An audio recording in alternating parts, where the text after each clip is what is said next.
Yes, my dear friend, welcome back to the channel. Very good morning to you wherever you are on the globe, on the continent of Africa, in Europe, in America, in Canada, Australia, or right in Southeast Asia. Ladies and gentlemen, you are highly welcome to this very special edition, Thursday morning edition. Wherever you are on the globe, stay glued. A lot to talk about this very morning. Yes, we'll be talking about the Chelsea structure right now. Going forward, Chelsea structure. These are new owners, the Clearly Capital Group, headed by Todd Bowley and Eric Bailey. What is their intention? What do they have for Chelsea Football Club? Why are we where we are right now? 2.5 years down the lane since they bought the club. Yes, 2.5 years since this club was bought. And initially, we were told that they had 3 transfer windows. 3 transfer windows. Highest 4 transfer windows to build a new squad. And of course, now they've had 5 transfer windows. Now they've had 5 transfer windows. Where are we right now? Why are we still struggling? We'll be delving into all this in the next few minutes. Quickly, I am starting on this note because it's very interesting to note that Joao Felix signed for AC Milan on Monday. Yes, he signed for AC Milan on Monday, deadline day. As a matter of fact, the deal went through late in the night. Tuesday, we saw him training. And then Wednesday, he played his first game for AC Milan and scored a goal. That is Joao Felix on your screen right there. The bad player that Chelsea do not want, or that we are not making use of. He was signed by AC Milan on Monday evening. Tuesday, he trained with the squad, AC Milan. Wednesday, he played a game, his debut, and he scored. Now, when I watched the game, in all honesty, and I saw Joao Felix, his positioning, the role he was playing, that tells me a lot. As you can see on your screen, I mark it out there. He was playing that central role as a striker. His movement as if he was a number 9. Just look at his positioning. Yet this is a player that Chelsea could not find space for within the squad. Look at the position of Joao Felix right there.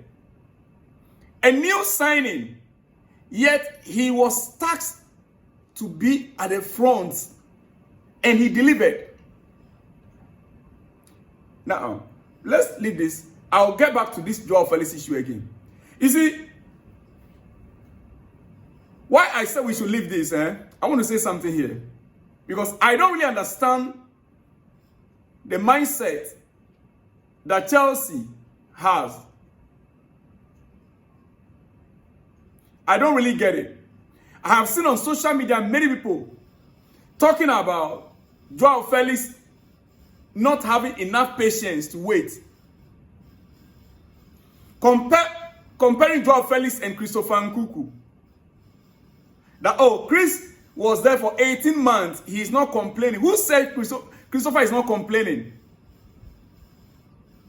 Who said Christopher is not complaining?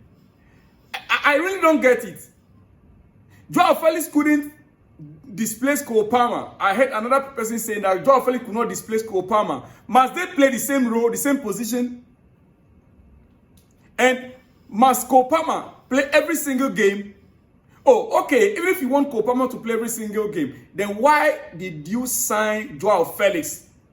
If you know you have a player that you cannot dispose of, you cannot bench, why do you sign him in the first place?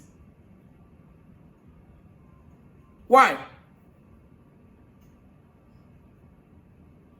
I don't get it sometimes when people who want to analyze this game, they will try to always blame the player. There are deeper issues with this our squad than you can think. We've signed players only to, I don't know whether the intention is to destroy their future, to break the momentum, put them on a bench. You have players who are okay. Look at Kenyan Dewsbury Hall. The guy was playing beautiful football with Leicester. You guys just went in for him. Where is it now? Where is Kenyan Dewsbury Hall?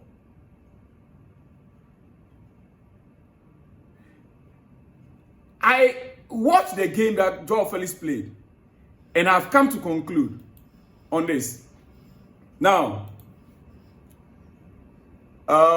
where is it? I've come to conclude this way. Chelsea ownership, the owners, Chelsea ownership have a different mindset about football. Remember, these are not football people. These guys are businessmen.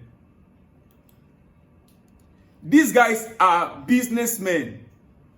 So for them to invest their billions of dollars or pounds, it is all about making profits. Let's have that in our mind first of all. We had Christopher Nkunku there as a backup for Nicola Jackson. First nine, we say, right? Now, Nkunku, the whole season, Nkunku and both Nkunku and Joao Felix had 3 starts in the Premier League this season. Only 3 starts this season. And they have similar minutes played, even though not the same, but similar. The difference is not that much. But Nkunku is still there. We wanted to sell him. Unfortunately, we didn't get market for him. He's been there for 18 months right now, as I said. Joao is gone. You cannot tell me that we have the best player still there with the squad in the form of Christopher Nkunku. No. Because these are two different style of players. Most minutes played by Chelsea players in the Premier League this season, most minutes played this season, Caicedo played more minutes than any other Chelsea player this season. 2,125 minutes. Followed closely by Kopama, 2,099 minutes. Then Levi Colwill, 1,979. Now, you check it. Christopher Nkunku is like number 16. 484 minutes played in the Premier League. Joao Felix, 369 minutes. Disasi, 364 minutes. If you look at all this, you understand that there is something wrong with the system. Either our coach lost ideas on what to do or what to use the players for. I was thinking before he started last summer, he requested for the statistics on all the players that were available. He knew Christopher Nkunku. He also knows Jackson. He knew their profiles before he accepted the job. He saw Cole Palmer. He knew his profile, his statistics before he accepted the job. Most of the players that he had, let me not talk about the ones that were signed for him last summer. That were signed for him along the line. So what is Chelsea missing out? What is our problem? What is our problem? For me, Joao Felix leaving to AC Milan 2 days after scoring a goal for them is a very strong signal for which the fans out there. Those of us that can just analyze games anyhow without really looking at the game from different perspectives, different angles. You look at a player's profile. A player like Joao Felix can easily or could have easily be accommodated in that attacking 3 or 4 in a lineup. Pedro Neto came in, and I know Pedro Neto's work rate defensively. Jadon Sancho, I understand his work rate defensively. But you see, let me tell you what. Chelsea's problem we have is this issue of eventing. Marc Cucurella will have to come into the pocket. Instead of the left back coming into the pocket to invent, this is where a player like Joao Felix and Christopher Nkunku could have featured. You took a left back, or sometimes even a right back, Malo Gusto, to invert into midfield, or even to the pocket. That's like second 8. In the name of, and the most annoying part for me is when I hear the word, we want a bit of stillness, a bit of toughness, players that are a bit of, physicality. Yes, that is the word. Bit of physicality in that area. Now, you don't have the physicality, but you have players that can create something out of nothing. Both Christopher Nkunku and Joao Felix can create something out of nothing in a tight spaces. You watch Christopher Nkunku's play. He is not the kind of player that can run with the ball from far distance and no. Give him the ball in the area. Anyhow he turns, he can still shoot. Give the ball to Joao Felix in the pocket area. He can give an accurate pass or he can equally strike and score. What is it about physicality in the final third? Physicality should be DN and our defensive wall. If we talk about playing beautiful football, then what is physicality doing up front? I don't get it. I don't. You see, all these talks of we want to buy another left winger, right-footed left winger. It's funny. It is funny. Chelsea decision makers, they are in their mind, they believe, or their focus is on bringing down the wage structure in Chelsea. To achieve that, they will have to sign only young players, 18 years, 19 years. The base salary. That is why they kept recruiting youth.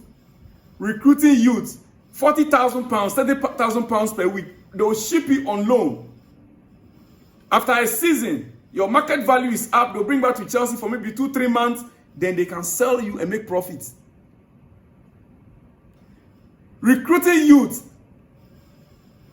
Creating an environment where even signings who do not work out at Stamford Bridge can realistically attract buyers elsewhere in the Premier League or Europe for them to make profits. That is just their strategy. Dear friends, Chelsea fans, listen to me. Don't ever expect a trophy in the next 2-3 years. We are not going anywhere. We can only be fighting for top 6, top 5, top 4. But when it comes to trophy, it's like, Arsenal of those days. Even now, Arsenal, there's a new kind of wind blowing. They've now realized that no, it's been a long time they want something. It's rather unfortunate they are still struggling because they've invested a lot. But what our owners are doing right now, we ain't going nowhere. We're not going anywhere at all. It is high time. And I'll say it again. If these our new owners don't want to do the right thing, we know our profile, our history. They cannot come in and change our history. Both Christopher Nkunku and Joao Felix, they are very solid players. Put these two into another squad, another team. They'll all be in the starting 11.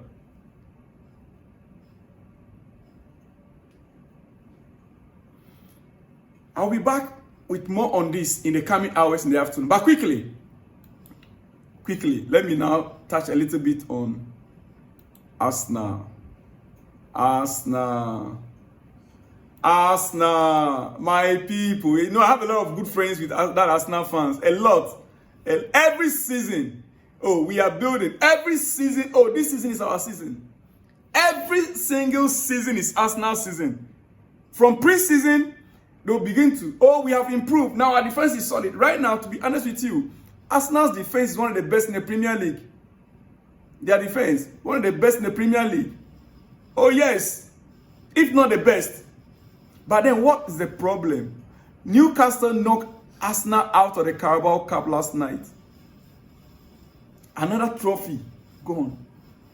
Wembley, Newcastle now is in Wembley and Arsenal is out. What is the problem, Arsenal? When are you guys going to win something?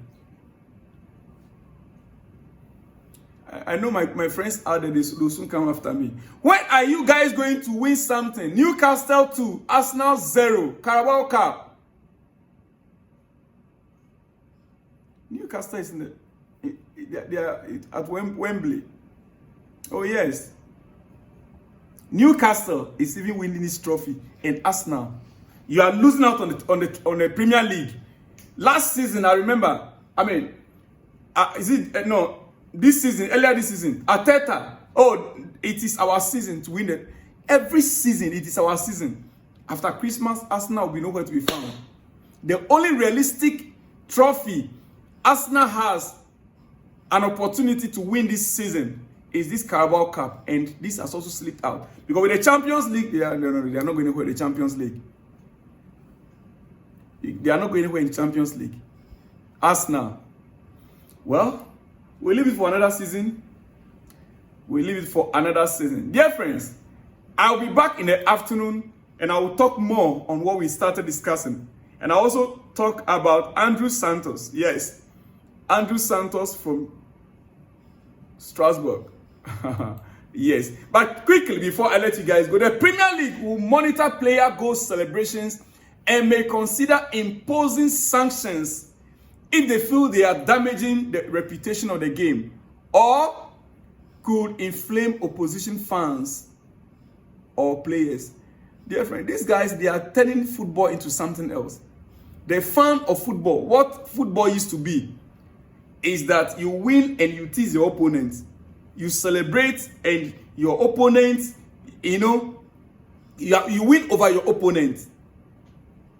They now, after all the technologies and all the rules, the new rules, now, even a player slides also now is a yellow card. A player takes off shirt. Before, in those days, when a player takes off shirt, they don't give a card. Now, they are now moving further. When in the Premier League, to sanction players if they feel their celebration will cause a damage or reputation of the game. In what sense? Ladies and gentlemen, I should be back in the next one. See you when you see me. Shalom and peace.